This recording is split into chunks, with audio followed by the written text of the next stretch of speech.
नमस्कार मित्रों, मेरे AR भक्ति ऑफिशियल चैनल में आपका बहुत बहुत स्वागत है।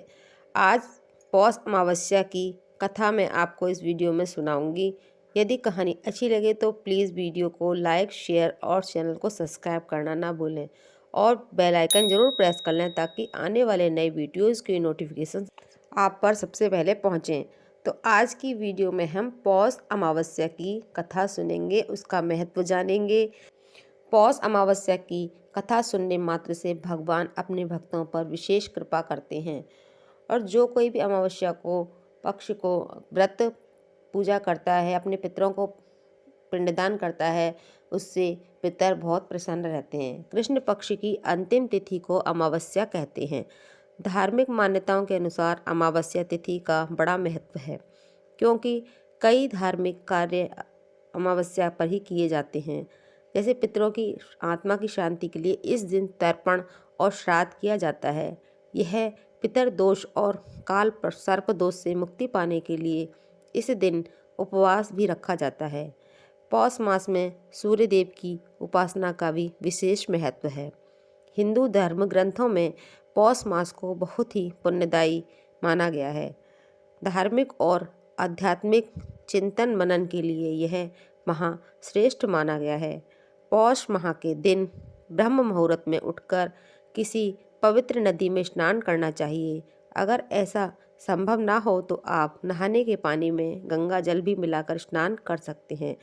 स्नान के पश्चात सूर्य देव को जल अर्पित करें, तिलांजलि दें, विष्णु भगवान का पूजन करें, विष्णु सहस्त्रनाम का पाठ करें, आरती करें, अपनी सामर्थ्य के अनुसार दान अवश्य करें।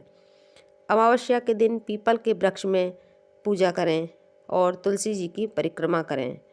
पशुओं को चारा अवश्य खिलाएं। घर के मुख्य द्वार पर दीपक जरूर से जलाएं। इस दिन पितरों के लिए दान अवश्य करें।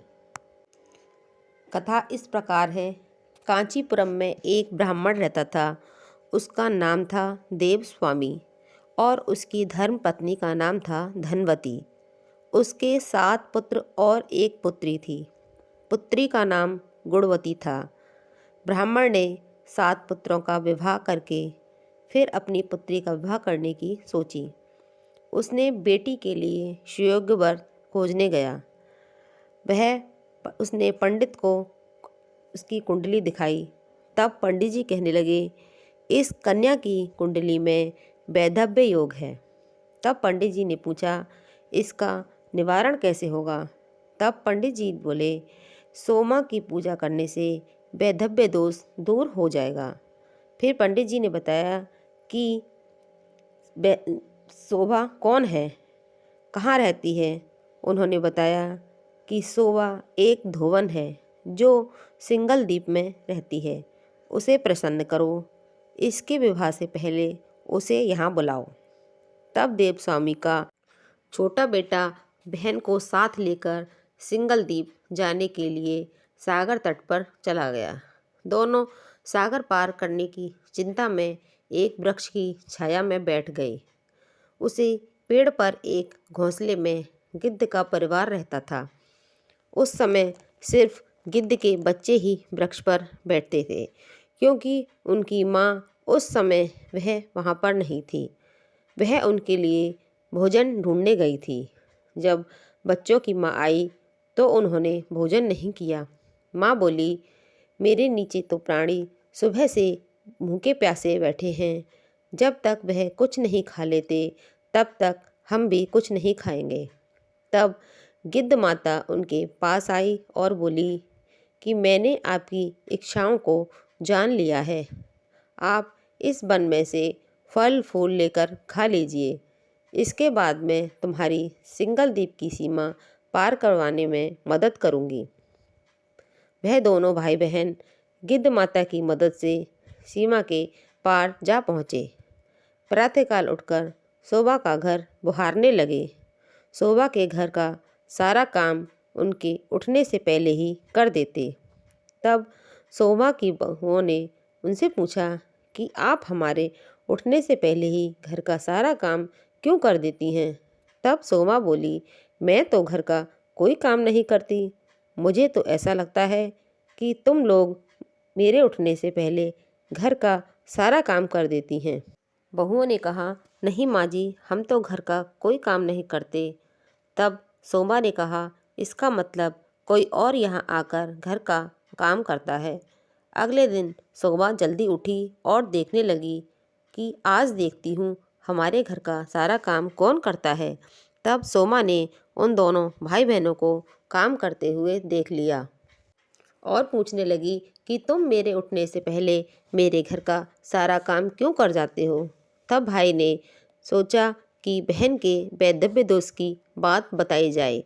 सोमा दोनों भाई बहनों की सेवा से बहुत प्रसन्न हुई और उनके घर पहुंचने का वचन देकर दोष निवारण का आश्वासन दिया। तब भाई ने उनके साथ ही जाने का आग्रह किया। तब सोमा उनके साथ चलने को तैयार हो गई।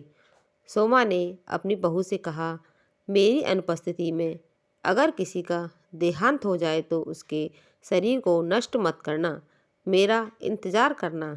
सोमा अब दोनों भाई बहन के साथ कांचीपुरम पहुंच गई। दूसरे दिन गुणवती की शादी हो गई और अगले दिन उसका पति मर गया। अब जो सोमा ने पुण्य किए थे उसको संचित पुण्य गुणवती को दे दिए और उसका पति पुनः जीवित हो उठा।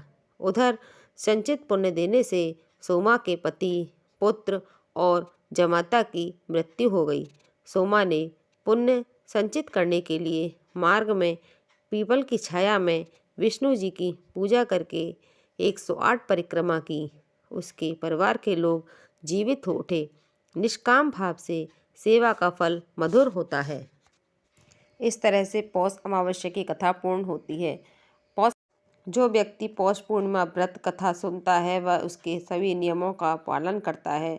उसके पितर उस पर बहुत प्रसन्न होते हैं और अपना फलीभूत आशीर्वाद उनको प्राप्त होता है। व्यक्ति का परिवार सुख, समृद्ध और खुशहाल रहता है। आज की वीडियो कहानी आपको कैसी लगी है, जानकारी आपको कैसी लगी है, प्लीज़ ज़रूर बताएं। अगर कहानी वीडियो आपको अच्छी लगी है तो प्लीज़ वीडियो को लाइक, शेयर और चैनल को सब्सक्राइब ज़रूर से कर लें। श्रीमान नारायण।